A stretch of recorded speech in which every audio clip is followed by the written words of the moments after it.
More than 600 people were arrested as police launched a massive crackdown on protesters at the G20 summit in Canada. Amnesty International has called for an independent review of the summit's security measures, accusing police of using excessive force. Laura Westbrook reports. Toronto was transformed into a battle zone at the end of the G20 summit. Police came down hard on protesters, arresting more than 600 as they tried to prevent a repeat of Saturday's violence. But the brutality of the crackdown left many questioning whether they went too far. Officers fired tear gas and rubber bullets into crowds of demonstrators. They repeatedly charged groups of protesters, injuring and frightening many people. Around 15,000 officers were deployed to control the crowds, and the hundreds of arrests they made were seemingly indiscriminate. I was protesting against the G20 and I have the right to protest, as we all have. The riots began on Saturday after groups of so-called anarchists broke away from the larger, more peaceful demonstrations, setting police cars on fire and smashing shop windows. But the overly aggressive police reaction has led to complaints about brutality and excessive force.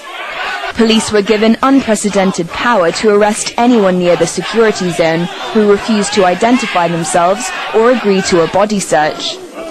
One of these police officers on a horse came up in a threatening manner towards me with my child on the back of my bike. I think it looks like a police state in my city, and I hate it. When I saw the coverage last night, and what I'm seeing this morning is basically we had a lot of our civil liberties taken away for what, a few broken up windows and, you know, some burnt police cars? We are peaceful, how about you? We are peaceful, how about you?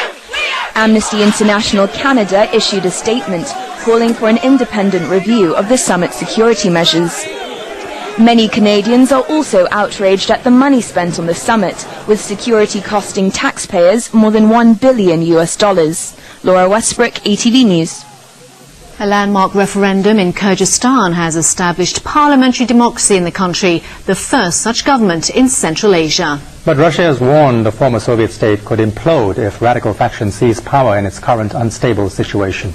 Su Ching-tae reports.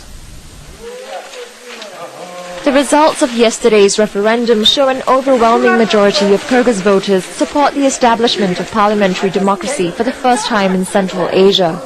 After casting her vote in the city of Osh, interim Kyrgyz leader Rosa Otunbayeva declared the referendum a success and said the high voter turnout showed the Kyrgyz people stood united in their desire for the country to move forward. Under the new charter, Otunbayeva, the first woman to lead a Central Asian state, would be interim president until the end of 2011. Parliamentary elections would be held every 5 years and the president limited to a single 6-year term. All these measures to curtail the powers of the presidency have been agreed on less than 3 months after President Kurmanbek Bakiev was deposed in an uprising. Despite his support for Otunbayeva's interim government in April, Russian President Dmitry Medvedev warned yesterday that the decentralization of power might allow extremists to seize control of the former Soviet state. He pointed out that the situation in Kyrgyz capital Bishkek was still unstable and that authorities had not been able to bring things under control there. Both Russia and the US have military bases and significant security interests in Kyrgyzstan. Hundreds died this month in violence between ethnic Kyrgyz and Uzbeks in the south of the country.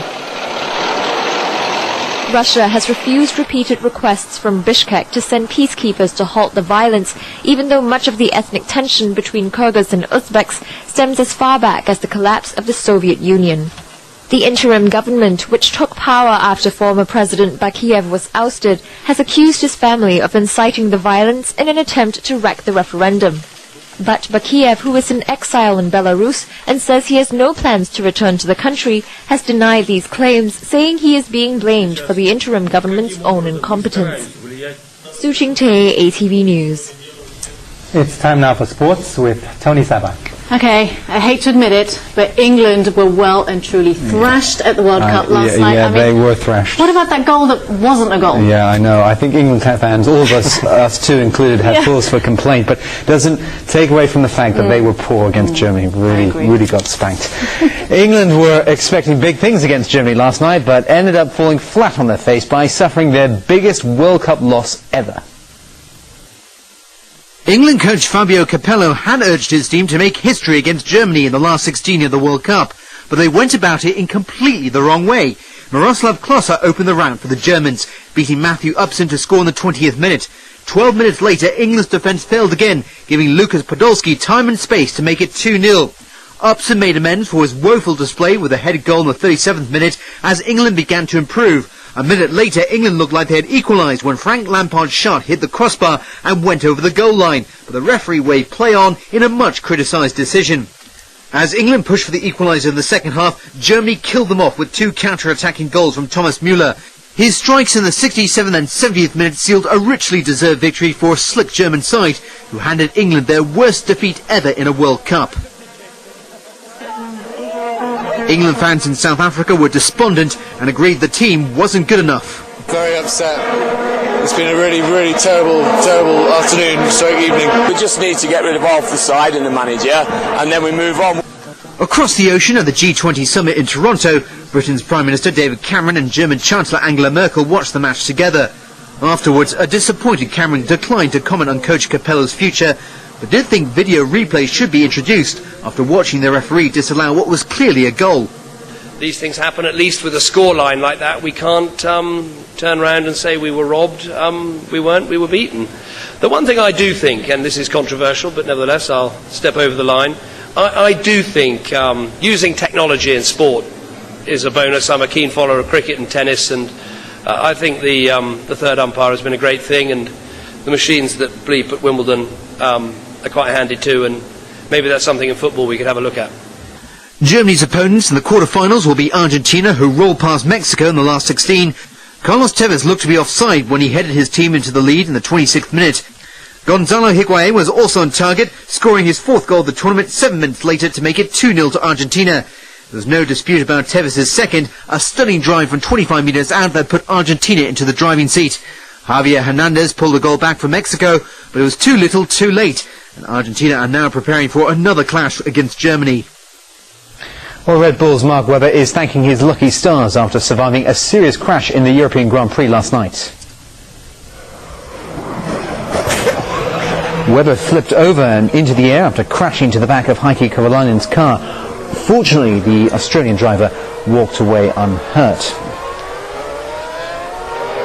His teammate Sebastian Vettel won the race, while McLaren's Lewis Hamilton doubled his lead in the overall standings by finishing second for the third year in a row. On to golf now. America's Bubba Watson recorded his first victory on the PGA Tour with a win at the Travelers Championships. The final round was forced into a playoff between Watson, Scott Verplank and Corey Pavin. Verplank and Watson both birdied the first playoff hole, while Pavin was eliminated after botching his shot. Watson sealed the win at the second playoff hole, sinking a 3-foot putt to defeat his rivals.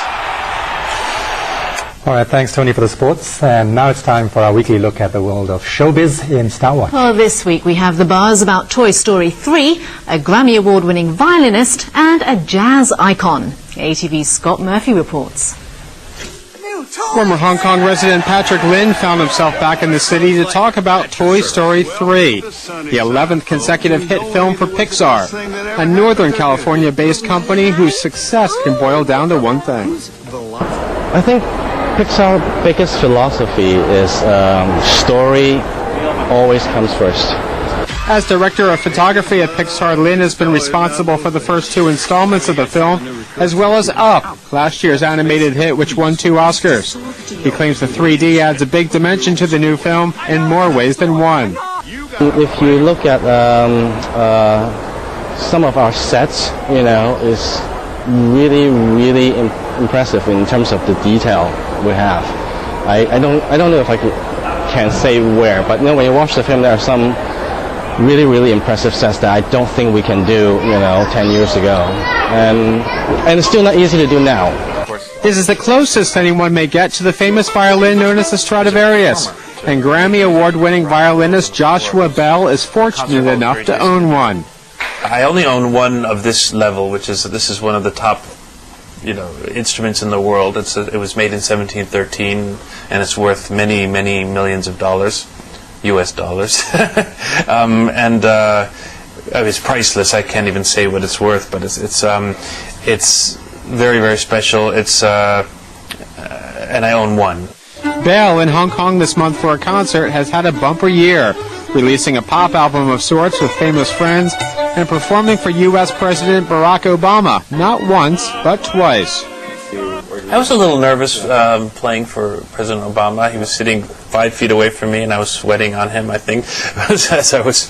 But it was obviously a big honor to play for the president, and it was a week after his inauguration, so it was an exciting time and a lot of hope, and we'll see where it goes. But he's very great presence for sure in real life. At the age of 70, jazz musician Herbie Hancock has recorded around the world with high-profile singers for a special new album. I'm calling it the Imagine Project. It's about peace. Peace through global collaboration. To do it, he traveled around the world and captured it on film like this for a future documentary. He sees it as yet another opportunity for the world to come together. Jazz musicians have really traditionally been ambassadors. The person going from his native land to another land gets intrigued and stimulated. Creativity gets a spark. Scott Murphy, aTV News. And that's our main news for Monday night. I'll be back with an update in 1 hour. I'm Yondan Latu. I'm Tony Sabine. The Man Marie Sim. The weather's up next. Thanks for watching aTV. Good night. Good night. Good night.